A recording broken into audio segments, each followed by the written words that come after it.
So let's take a look at copy stamping. How do we create many copies of the same geometry? Okay, so we use, in this case, if we press tab and type cop E, we get copy to points, copy to curve, copy stamp, copy and transform. What we need is copy to points. Okay, so I'm going to place one of these, and unlike the other nodes that we've used, we've got two inputs here.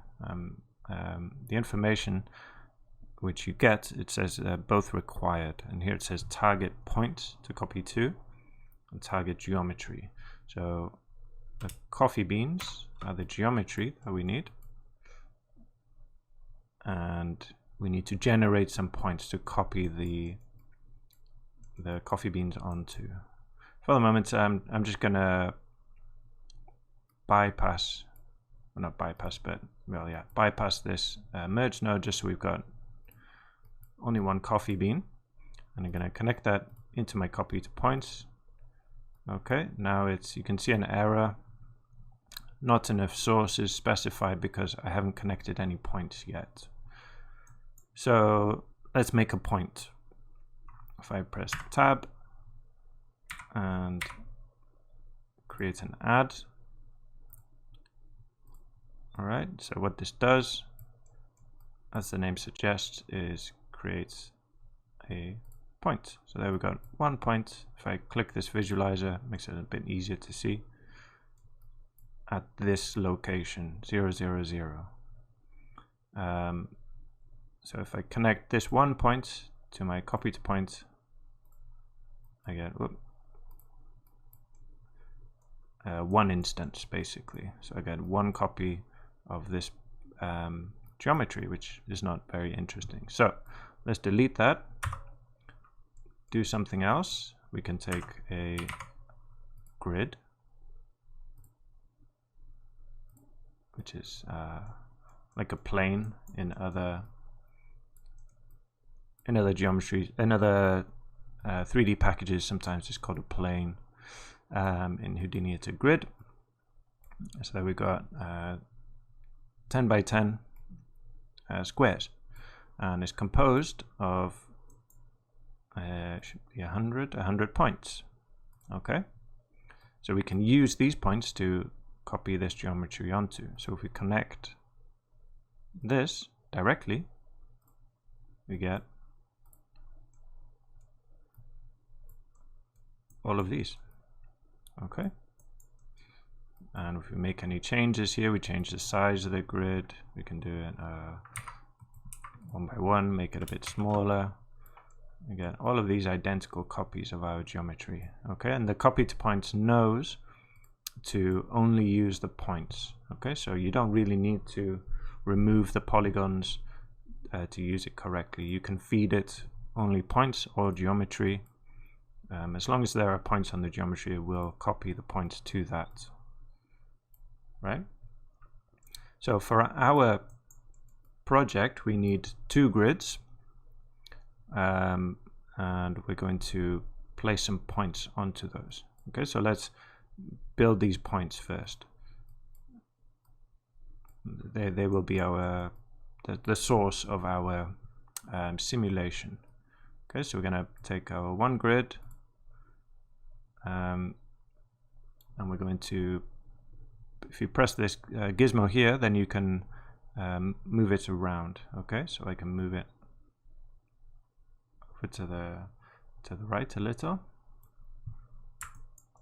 Let's make the box a bit bigger. Let's say 2 by 2. Move it over a bit, and let's give it a bit of rotation. We can click here for our rotation tool, turn it around a bit like that, and then again alt click drag, and then here maybe I can change this to a positive. Another thing, when you're arranging your scene, it's useful to see your other geometry which is not part of the data stream yet. So we can use a template. If you click this visualizer, you'll get a template of your other geometry. So here, let's change the rotation also to a positive, and then they should mirror each other. Let's change these to nice round numbers. Maybe 2, -2, and then the rotation -50, -50 there. Perfect. Okay, so as I said, we can use the points on the geometry to copy to create these instances. However, if we want more, we could, one thing we could do is add more columns and rows to our grid. But again, these are quite uniform. Okay, we want it to be a bit more kind of natural. So what we're going to do is use another node called scatter. So if I place a scatter, you should see that it will change immediately. There we got a whole bunch more now. And the reason is, what we're doing here is a scatter will actually delete the geometry that comes in. Well, first it will scatter points onto that geometry, onto the surface of those primitives, and delete the geometry. Okay, and in this case we're forcing the number. We've got 1,000 points scattered onto that. Okay, we want a bit less. Let's try 200 points, a bit more, 250. Okay, so there we got 250 points. We can scatter our coffee beans onto those points. And then if we just will, again, Alt click and drag to give us the same thing again to our other grid. And so we need them both together. So just like here, we take a merge, select them both, and there we have it. We've got our emitters. Another thing to take note of, which is quite useful in the scatter, is here these relax iterations. So if I turn this off, you can see it changes and it's a bit more kind of random looking.